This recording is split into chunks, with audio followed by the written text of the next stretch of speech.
সুপ্রিয় দর্শক, আসসালামু আলাইকুম। আরিফাস ফুড ভিলেজের আজকের আয়োজনে আপনাদের জন্য থাকছে খুবই সুস্বাদু এবং লোভনীয় স্বাদের একটি আমড়ার আচারের রেসিপি। এই আচারটি একটু অন্যরকম এবং খেতে ভীষণ মজার। আশা করছি আজকের এই রেসিপিটি আপনাদের কাছে ভালো লাগবে। আমার আজকের এই রেসিপিটি আপনাদের কাছে ভালো লাগলে প্লিজ আমাকে সাপোর্ট করবেন। আমাকে সাপোর্ট করতে হলে আমার চ্যানেলটি সাবস্ক্রাইব করবেন আর অবশ্যই পাশে থাকা অল লেখা বাটনটাতে ক্লিক করবেন। তাহলে আমি যখনই নতুন কোনো ভিডিও আপলোড করব সেটি সাথে সাথেই নোটিফিকেশন আকারে পৌঁছে যাবে আপনার কাছে। এর জন্য আমি এখানে 2 কেজি পরিমাণ কাঁচা আমড়া নিয়েছি। এবার এই আমড়াগুলোর খোসা ছাড়িয়ে আমি এগুলো লম্বা পিস করে কেটে নিব। সবগুলো আমড়া আমি খোসা ছাড়িয়ে তারপর এভাবে কেটে নিয়েছি। আমি এখানে আমড়ার বিচির অংশগুলো বাদ দিয়েছি। আমি বিচি থেকে যতটুকু সম্ভব আমড়ার অংশটা নিয়েছি। এবার আমড়াগুলোকে আমি সিদ্ধ করে নিব। একটা প্যানে আমড়াগুলো নিয়ে নিব। এখানে দিয়ে দিব 2 কাপ ও আধা কাপ পরিমাণ পানি। এরপর আমি এখানে কিছুটা লবণ দিয়ে দিব। এরপর দিয়ে দিব কিছুটা হলুদের গুঁড়া। লবণ ও হলুদের গুঁড়াটা খুব ভালোভাবে আমড়ার সাথে মিশিয়ে নেব।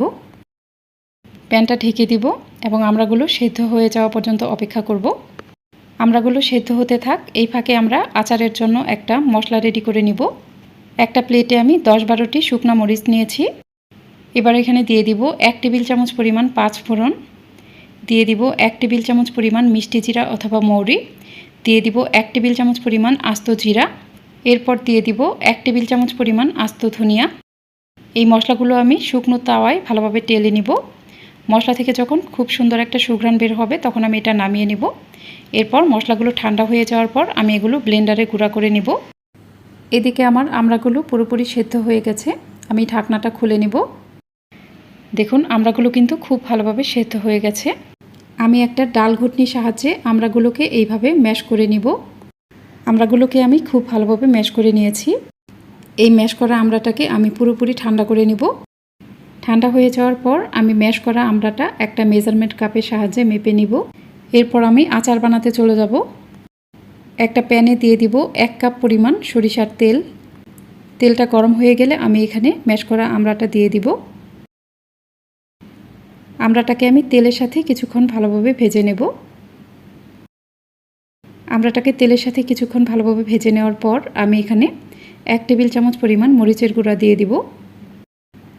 এরপর আমি আবারও এটা কিছুক্ষণ ভালোভাবে ভেজে নেব। এখানে আমার মেজারমেন্ট কাপের 4 কাপ ও আধা কাপ পরিমাণ আমড়ার কাত হয়েছে। এর জন্য আমি এখানে দিয়ে দিব 3 কাপ পরিমাণ চিনি। চিনি দেওয়ার পর আমি এটা খুব ভালোভাবে নেড়ে চেড়ে নিব। চিনি থেকে কিন্তু অনেকটা পানি উঠে আসবে, এটা ভালোভাবে নেড়ে চেড়ে দিতে হবে। এ পর্যায়ে আমি এখানে 3 থেকে 4 টেবিল চামচ পরিমাণ ভিনেগার অথবা সাদা সিরকা দিয়ে দিব। ভিনেগার দেওয়ার ফলে আচারটা অনেক দিন পর্যন্ত ভালো থাকবে।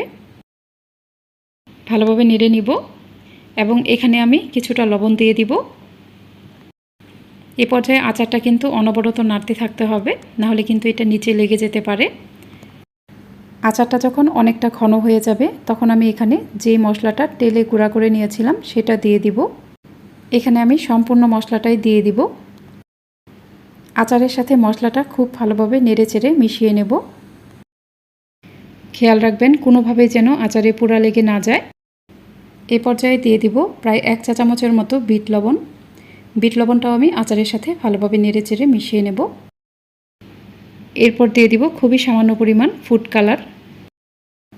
আপনারা যদি আচারে ফুড কালার না দিতে চান তাহলে দিবেন না। আমি শুধু দেখা সৌন্দর্যের জন্য এখানে ফুড কালারটা দিয়েছি। এ পর্যায়ে আচারটা অনবরত নাড়তে থাকতে হবে, না হলে কিন্তু এটা নিচে লেগে যেতে পারে। আজকের এই আমড়ার আচারটা দিয়ে আমি যেহেতু আচারের বল তৈরি করব, তাই আমি এই আচারটা অনেকটা ঘন করে নিব। আপনারা যদি আচারে বল তৈরি করতে না চান তাহলে এই পর্যায়ে আচারটা নামিয়ে নিতে পারেন। তাহলে আচারটা একদম চাটনির মতো হবে এবং খেতেও অনেক ভালো লাগবে। আমি কিছুটা আচার একটা প্লেটে নিয়ে দেখব। আচারটা যখন কিছুটা ঠান্ডা হয়ে যাবে তখন আমি হাতে এরকম একটু বল তৈরি করব। দেখুন আচারটা কিন্তু হয়ে গেছে, খুব সুন্দরভাবে একটা বল তৈরি হয়ে গেছে। আমার আচারটা হয়ে গেছে। যখন দেখবেন আচারটা একদম আঠালো হয়ে গেছে এবং প্যানের গা থেকে উঠে আসছে এবং আচার থেকে কিছুটা তেল বের হয়ে আসছে, তখন বুঝবেন এটা হয়ে গেছে। আমি এখন আচারটা নামিয়ে ঠান্ডা করে নেব। আমি আচারটা নামিয়ে ঠান্ডা করে নিয়েছি। এটা কিন্তু একদম পুরোপুরি ঠান্ডা করে ফেলা যাবে না, কিছুটা গরম থাকবে।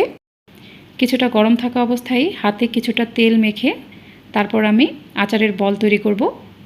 আমি কিছুটা আচার হাতে নিয়ে নিব।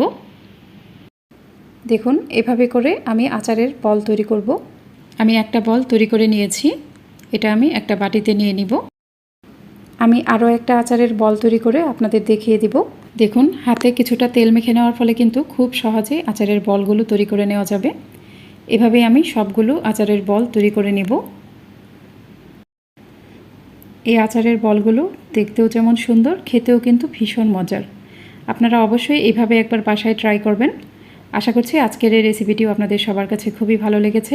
আমার আজকের এই লোভনীয় আমড়ার আচারের রেসিপিটি আপনাদের ভালো লাগলে প্লিজ আমার চ্যানেলটি সাবস্ক্রাইব করে পাশে থাকা অল লেখা বাটনটাতে ক্লিক করে দিবেন। আর যারা এই ভিডিওটি ফেসবুক থেকে দেখছেন তারা আমার ফেসবুক পেজটিকে লাইক ও ফলো দিয়ে রাখবেন। আজ এই পর্যন্তই। সবাই খুব ভালো থাকবেন। আল্লাহ হাফেজ।